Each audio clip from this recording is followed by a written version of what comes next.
Premier league 2025 mega వేలంలో Sunrisers Hyderabad అదరగొట్టింది. Retention ద్వారా Pat Cummins, Heinrich Klaasen, Abhishek Sharma, Nitish Reddy, Travis హెడ్లను సొంతం చేసుకున్న హైదరాబాద్ మెగా వేలం తొలి రోజు దూకుడు ప్రదర్శించింది. పక్కా ప్లాన్ తో తనకు అవసరమైన ప్లేయర్లను మాత్రమే సొంతం చేసుకుంది.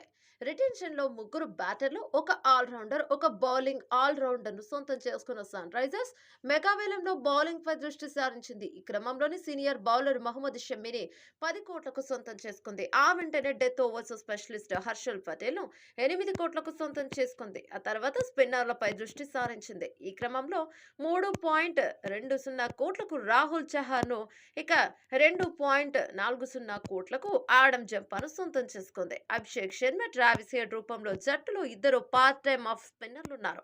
చహర్, జంపాల రూపంలో మరో ఇద్దరు లెగ్ స్పిన్నర్లు జట్టుకు యాడ్ అయ్యారు. ఈ నలుగురితో సన్ రైజర్స్ హైదరాబాద్ బౌలింగ్ మరింత పదునెక్కింది.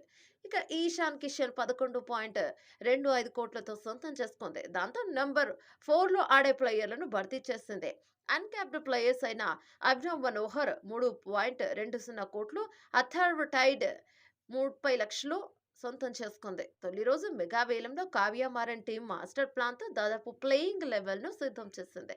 ముఖ్యంగా షమి, ఈశాన్ కిషన్ డీల్స్ సూపర్ అని చెప్పాలి. ముఖ్యంగా రిషబ్ పంత్ విషయంలో కావ్య పాప తెలివిగా వ్యవహరించింది. లక్నో సూపర్ జైంట్స్ పంత్ ఎలాగైనా కొనుగోలు చేస్తుందని భావించిన సన్ రైజర్స్ ఉద్దేశపూర్వకంగానే బిడ్ వేస్తూ ధరను పెంచింది. పంత్ కోసం 12 కోట్ల వరకు బిడ్ వేసిన ఆర్సీబీ ఆ తర్వాత తప్పుకోగా సన్ రైజర్స్ ఎంట్రీ ఇచ్చింది.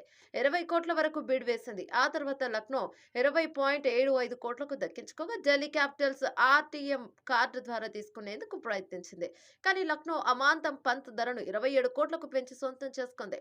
అంతకుముందు హర్షదీప్ సింగ్ కోసం కూడా కావ్య మారన్ ఇలానే దూకుడుగా బిడ్ వేసింది.